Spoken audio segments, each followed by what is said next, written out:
Hello and welcome back to ClearCast, the real estate fintech podcast. I am Jeff Allen, joined as always by my friend and colleague, Kenon Chen, aka Keensy. Kenon, how are you? I'm doing good, Jeff. Hi. I noticed you put the Keensy nickname in LinkedIn this week, which was terrifying. But Well, fortunately, you're the only one that calls me that, though. So I'm going full external push on this. I want as many people to know about your nickname being Keensy as possible. And so the campaign has started. okay, all right. Well, I really look forward to that. I'm sure you do. We've got a great show today. We're going to be joined by Jason Cave from FHFA. Woo, the government. Awesome. Yeah. So Powerful. hide all your incriminating stuff Powerful. because Johnny Law's coming around. Wait a minute. The FHFA is not the police, is it? No, they're okay. not. No, there's other acronyms for that. Okay, got a little confused there. Other Sorry, my acronyms. bad. No, I'm My excited. bad. I'm actually super excited to have him on because we had him on. I was on a panel with him at NBA Annual. He's super cool. Super cool. Yeah. He's out and about in the industry. He's not your typical government bureaucrat. So yeah, good to have him. Good to have him on the call. So before we have Jason join us, let's talk a little bit about the year in review, Keensy. 2022. It is almost come to a close. It was a tumultuous and exciting year, highs and lows. Let's talk through some of the lows and then let's talk through some of the highs. Are you game?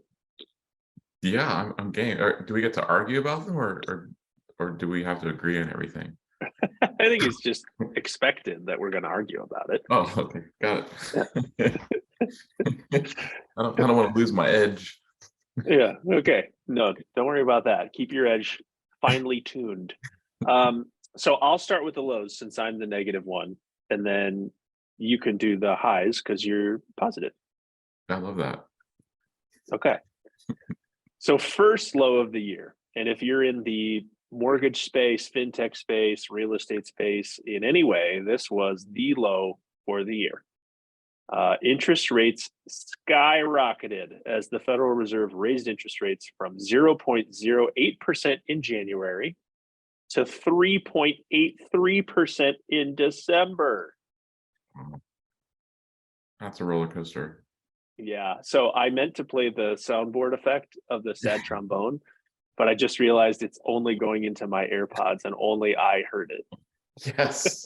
Thank you, Apple. So the listeners of the podcast will need to imagine for a moment that there was a trombone that went. I did hear it, and so I felt the full effect. I actually like your voiceover one. It's actually pretty good. Yeah. Thanks. I've been practicing. Yeah. So yeah, that whole interest rate skyrocketing thing, that kind of sucked. It had a huge impact. Yeah, and just everyone knew they were going to go up at some point, but the speed that they went up is what I think caught everybody by surprise. Indeed, and that single shift is really what everybody in mortgage, real estate, etc., was all reacting to this year. So it was a year of best laid plans having to be, in some cases, set aside because we were all kind of just trying to react in a big way. Yep. All right, let's go to low number 2. Okay. And again, imagine the sad trombone. Rents skyrocketed, especially in suburban areas. Good news if you're a landlord who had a portfolio of properties. Not so good news if you are a consumer.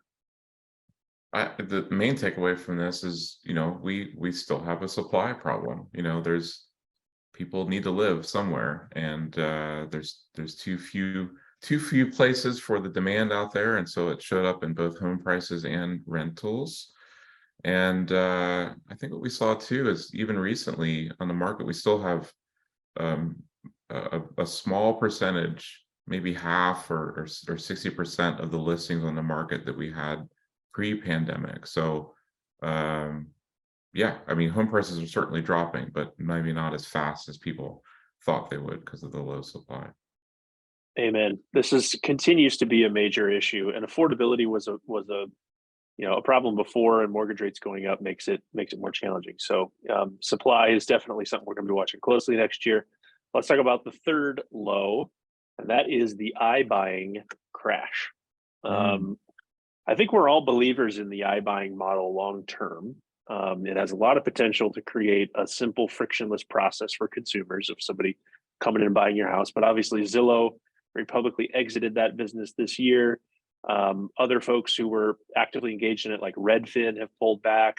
And so it was definitely a bit of a retreat on that model this year. Yeah, that was the conversation last year. Is like, what are companies going to do when home prices go the other direction? And we're all watching it and trying to understand that. I mean, no one wants to see companies doing innovative things to fail, but that will be certainly key over the next few months. It seems like the buy before you sell model, kind of the more of the power buying, trade in your mortgage home, that's still got some legs. So we'll kind of see how that plays out next year. But yeah, that was a huge turnaround. Yeah, the alternative financing options remain active, and there's a lot of promise there. And hopefully the iBuying stuff can kind of rebound a bit next year and still be a part of the portfolio. Those are my lows, Kenon. What do you got for highs? Well, on the high side, I mean, I love all the innovation that's been going on. And so it's more about kind of, as I look back over all the people that we interviewed this year as guests, there are some pretty cool themes, I thought, with companies doing innovative things to solve major housing challenges. So we just talked about interest rates and home price appreciation. So number one would be housing affordability. Just seeing that there's folks like Ivory Innovations. We had Jenna Louie on earlier in the year, really building a whole community and network of entrepreneurs trying to make housing more affordable. I got a chance to go to the Urban Institute event that Ivory Innovations did and see everything from super cool, like, factory built homes, those types of ideas to, different models for home buying. There's a lot happening in that space, and it's super cool to see people really try to tackle it in new ways. So Yeah, there's a little community that's kind of built in the industry. I know you've been pretty actively involved in it, both on the mortgage and the real estate side, of people kind of really working at this affordability problem. It's cool to see. super cool. Let's see. Number two, I would say would be the idea of like moving people from one stage of their housing journey to the next. Primarily looking at how to get renters to become homeowners. And had a great episode with Jonathan Lawless from Built Rewards, talking about how you can use a credit card to get rewards, by paying your rent with the credit card, and to be able to turn those rewards into down payment and other ways to see that also be reported on your credit history. So there's been a number of companies, shout out to Form Free as well, that are doing things that ensure that your rental history is counted in your credit worthiness for home purchases. Super cool trend. Yeah, and I'm detecting a theme in your highs, which is you keep shouting out guests from the pod this year. Oh yeah. I'm just giving people shout. It's December. It's it's end of the year. You got to shout. You got to do shout outs. I love it. Let's close it out. What's your third shout out / high for the year? My third shout out would be home equity solutions, helping homeowners tap into their home equity in new, interesting ways, right? So in the past, it always meant a traditional home equity line of credit or home equity loan. There's all these new companies popping up with other ways to access your equity without a loan. Again, we interviewed a ton of those folks, this year, from Fraction. We talked to I don't know, a bunch of companies. I'm looking at my list. You know who I'm talking about. But other ways to access your home equity. Some of them call them home equity investments or home equity agreements, especially for folks that maybe wouldn't qualify for a traditional HELOC. To be able to get themselves in a better financial position, they can still access some of these. We're seeing a lot more of those get invested into this year. So see where that goes through next year. Yeah, many Americans that are homeowners have seen their kind of personal wealth grow as a result of the massive increase in housing prices. That's the one positive flip side of the negative affordability impacts, is there are people now who have a little more financial freedom. They could tap into some of that equity and try and create a better life for themselves. So yeah, lots of interesting work being done there. Kenon, it was a pleasure to go through these highs and lows with you, even if we didn't have the trombone sound. I'm thinking it was more of a pleasure because we didn't have the trombone sound. Fair. Fair But point.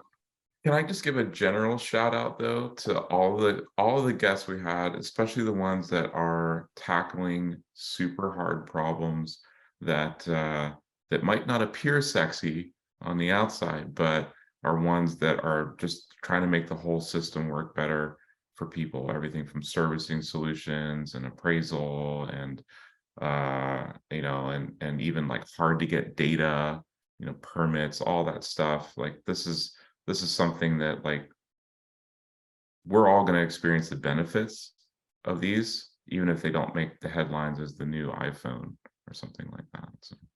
Amen to that. And it is a little shocking to hear you say that none of our guests were sexy from this last year. That seems kind of rude, but I mean, whatever you think. I thought they were all very attractive. I think it's written into my contract that I'm not allowed to refer to anyone other than you as sexy. It's something. That's true. That was in that was in our podcast prenup that we signed together.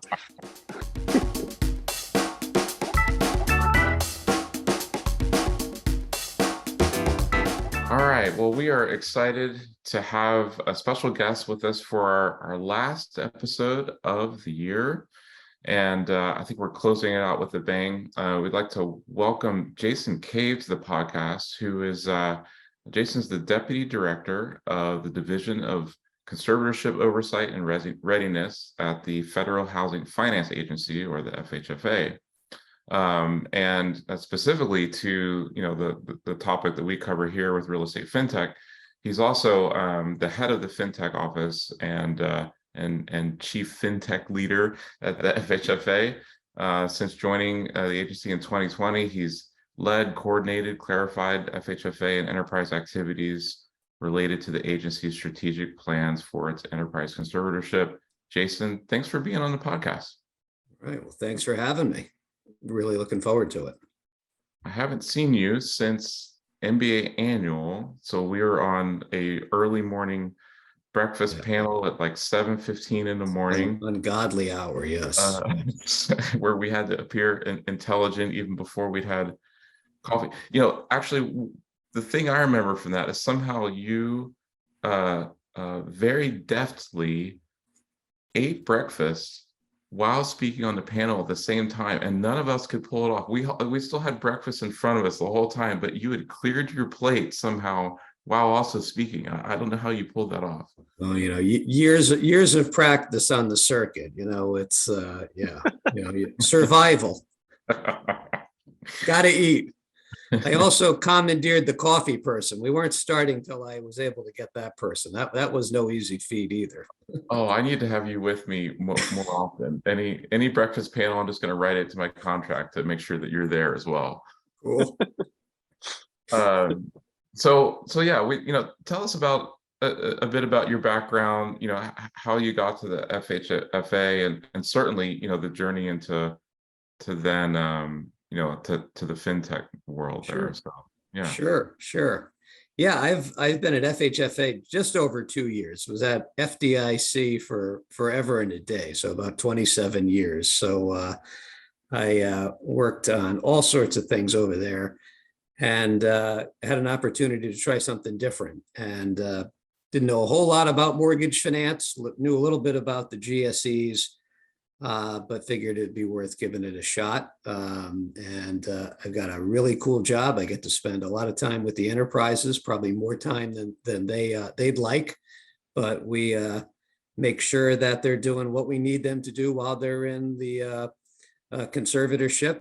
And one of the things my boss, Sandra Thompson, director of FHFA, asked about a year ago was, we don't have an innovation office, and almost all the other agencies in town do. So should we consider setting up shop? Is it worth it? And she looked to me, who's probably the least technical person on her executive staff, to say, well, why don't you look into it? If you can make sense of it, it's probably worth doing. So I talked with a bunch of people at SEC and FDIC and all the other alphabet soup agencies, and found out that they got a lot out of having these innovation hubs and tech offices and all of that, that their senior folks were able to get a better sense of the technical challenges and opportunities facing their regulated entities.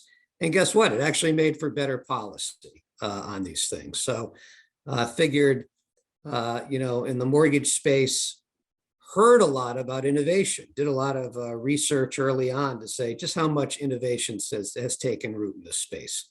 And there's a lot of fintechs out there, probably 200 or so that do something in the mortgage space. So my first thought was, we missed the boat. All the innovations have already been squeezed out of the mortgage process. Forgetting the 5 times that I've refinanced and found it excruciating. So I forgot about that and said, there's nothing left. It was like the guy at the patent office that said, there's no new patents after whatever the turn of the century. And I said, there's really probably nothing to do. And then somebody gave me some studies on how long it takes to close a mortgage and the costs. And it looked like over a 10-year period, maybe 45 days was pretty standard. In other words, no real reductions of any noted significance over a 10-year period. Costs doubled practically.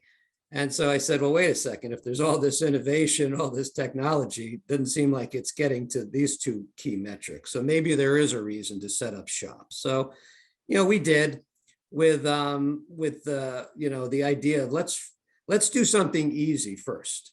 Let's try to figure out how to make the mortgage process more efficient. Figured we'd start with something nice and easy. And so that's kind of been, our first big project, to really find out, where has technology taken hold in the mortgage process and why, and where hasn't it and why not?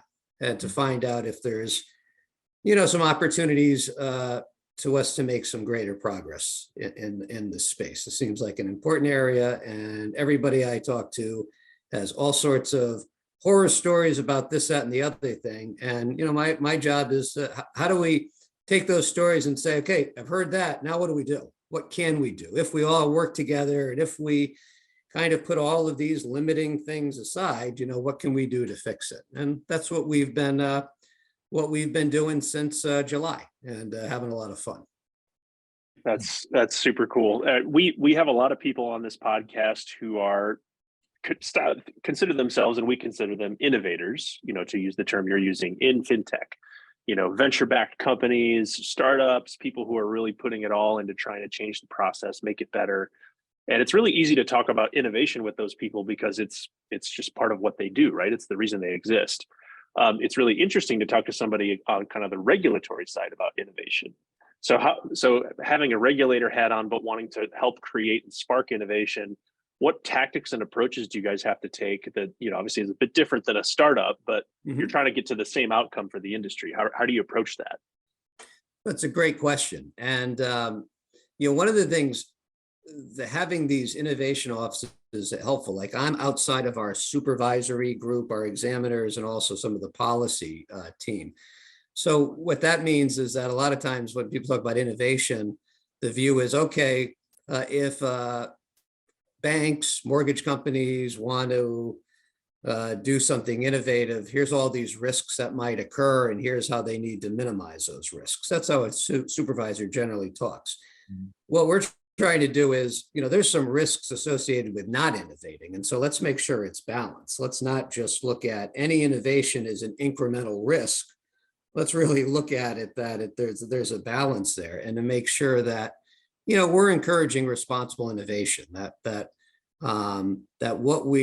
what I talk about on the circuit, that we're actually applying when we're dealing with the enterprises and other places, because there is a tendency to look at anything new and say it's just more risk, and now how do we reduce it? And I think when we look at it that way, it sometimes disincents. Somebody's like, well, then what's the point? If I'm going to spend all that time just to get back down to base, what's the reason to do it?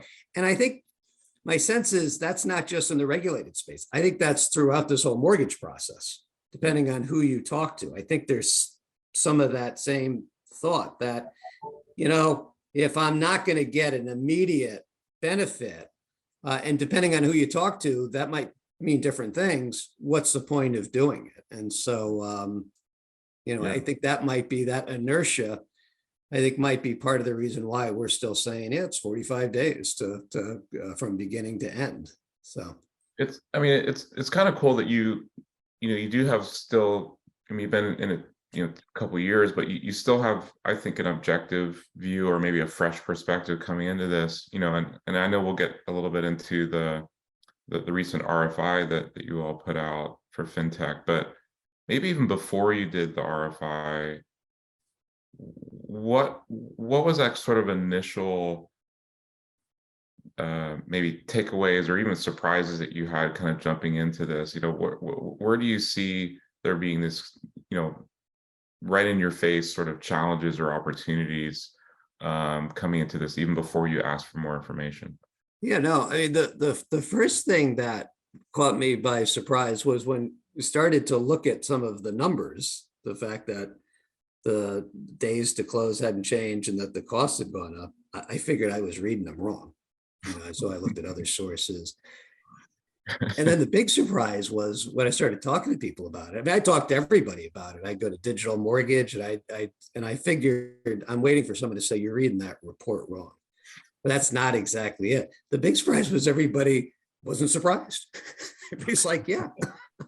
And so I found that. I'm like, that's interesting. I mean, it wasn't even like, no, you're taking that out of context. They're like, yeah. I mean, there was reasons, everybody had reasons, but it was, it was interesting, and that it didn't seem to be as horrifying and shocking as I would have thought, like that. It's like, yeah, this is welcome to the mortgage, space. And I think one of the other, yeah, it's horrifying and shocking. Just no one wants to actually, wake up every morning feeling miserable, I think, Yeah, and so that was a surprise, and just I think one of the other things is that you could have something where, depending on everyone I talked to, everybody's particular box, everybody said, we're doing very good in our space of moving things from A to B, and which I don't doubt, but that you could have this where you could do that, but the overall is it's not really moving things closer down the field or whatever, and that you could have those two things exist at the same time. It's like, this is an interesting process. This is worth spending some time on. So you hinted at, or Kenon hinted at in his question, the recent RFI. So let's talk a bit about that. That came out, I guess, about a couple months ago. Mm-hmm. And specifically, FHFA solicited public input on the, quote, role of technology in housing finance, and seeking input from industry participants, anybody who wanted to respond, to answer questions about the role of technology in housing finance. Obviously, you guys have gotten tons of that in now. I'm guessing you're pretty intimately involved in reviewing it. Yes. Tell us about the process and what are the big kind of takeaways for you so far? Sure. Well, first off, we received just under 70 responses, so that was that was good. There was a lot of interest. We had a listening session beforehand, a lot of attendance on that. Clearly a lot of the issues that we've been seeing, came across in the comments. There were, I don't think anybody said, do not go down this road. There's nothing to see. I think everybody was pretty fair to say that there's clearly a lot that can be done, particularly in the mortgage space. Everyone had, or people had different views, different themes, but generally the overall view is this is a worthwhile effort for FHFA to work on with the enterprises, with the federal home loan banks, and with the industry at large. A lot of good suggestions about the need, a lot of things you would expect. So better guidance, clearer guidance, regulatory sandboxes, a safe space for people to be able to come in with ideas and not have agency lawyers doing a deposition, things like that. Standards, and so we are going to be working closely with MISMO on whatever we do, because people said, the worst thing we could do, even if it looks like it's innovative, is come up with some new thing that's not consistent. So let's see if we could first get some greater consistency in standard setting, and so that was good. So you got a lot of that. A lot of push on something near and dear to you guys, appraisal modernization. You really can't talk about this space without really taking on appraisal modernization. The thing that a lot of good comments saying that, getting this right helps with the access to credit for the underserved communities, and it makes a lot of sense. $11,000, $12,000 closing costs. That's a lot for people to swallow. So you think about how many people potentially missed a pretty good refi market over the past couple of years because the cost of doing it was so high. And so that's something that we really want to try to get right, for next time around.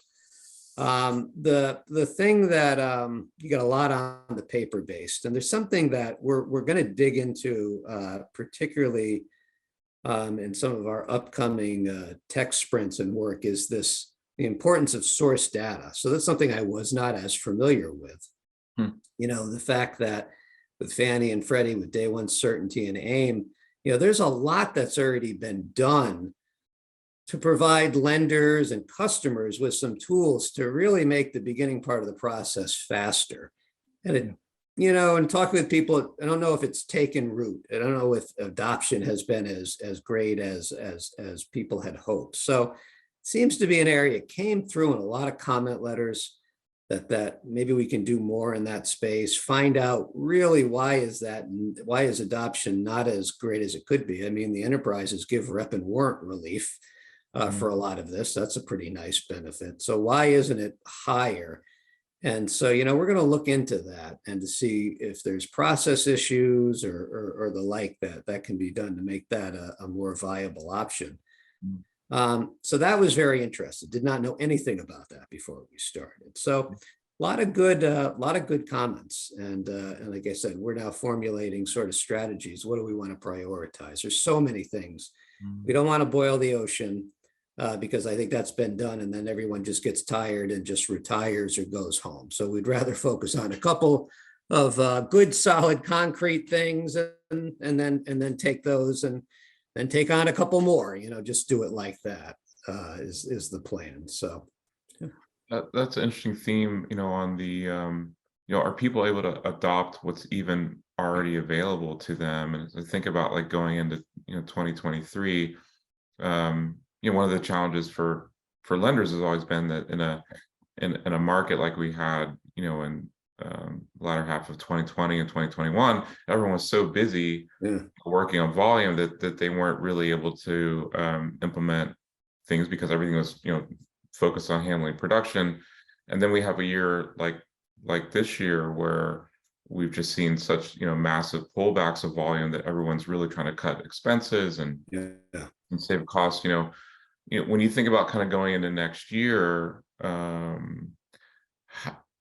do you think that will play out, where you have lenders really in a difficult point right now to even be able to embrace new innovation.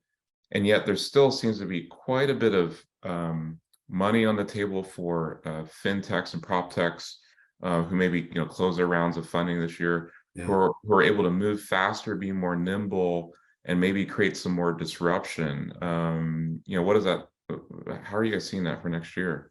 Yeah, I mean, it really, you think about it, over a short period of time, things shifted. And I mean, one of the things, right, it seems like some of the fintech, some of the services are very much a volume based. And so as originations slow down, does that does it make it as effective to employ some of those efficiencies? And I think those will be some challenges. I think some of the people that I've heard are taking a good approach of looking longer term. So it's like not solving for today's market, and but thinking about the fintech efficiencies for the next refi market. So in other words, to sort of say, I'm putting the investment in not for today, because for the next year I might not see the money, but next time around I'll be a more efficient shop, so that I won't have people saying at that time, gee, I can't make things more efficient because I can't take an hour off to learn a new system because I'm bringing business in.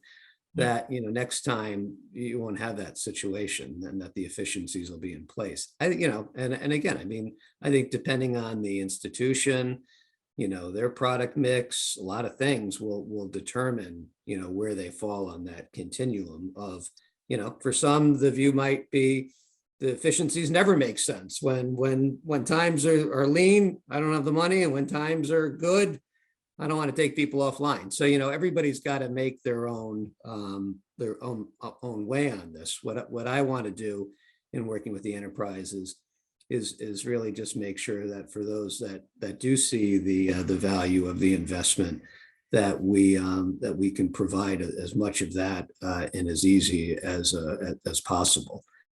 And I mean, at some point, I think consumers are going to become more demanding on some of these things, as demographics and the like. There's still probably a lot of people that see the mortgage process as something that they're lucky to be able to get. And when you have that view, you might sort of say, well, that's just how it is. And as that changes, you want to make sure you've got the tools in place to meet that. So, yeah, for sure. So, to close us out, we talked about some really important stuff. Can we close out with some not important stuff? That sounds great. I hear you guys do jokes. I have listened to some of your podcasts. Very irreverent. Yes, but yeah. So we have a crack research team here, not a research team on crack, but a crack research team here at ClearCast that will scour the internet about our guests, and we have uncovered two interesting facts about you that we'd like to hone in on. Is this when I start to say, don't air this part? No, go ahead. Yes, feel free to bow out at any time. First, we have it on good authority that you're a fan of Pokemon Go. Is that correct? You clearly have been looking at my Twitter feeds. Yes, I am my son got me into it, and now I think I'm a bigger fan than he is. Okay, so Jancy from our crack research team would like to know, what is your most prized Pokemon in your Pokédex? And I'm assuming these words are real. I just am reading them. Man, now you're putting me okay, well, the honest truth is I haven't played in a couple of months, so now I feel like a poser. So I'm I thought you were gonna ask me something easy, like what level I'm on. How about this? I like them all, and they're each in their own different ways. That is a great answer. That's a great answer. Washington. That's 20 years in Washington. The politician's answer. I like it. All right. And then our last question, we also have it on good authority that you are a fan of the musical genre known as yacht rock. Oh, Is yes. this correct? Yes. Okay. Oh. So then the question here, and there is a correct answer. Who is the best yacht rock group of all time? That is, it's got to be Think on like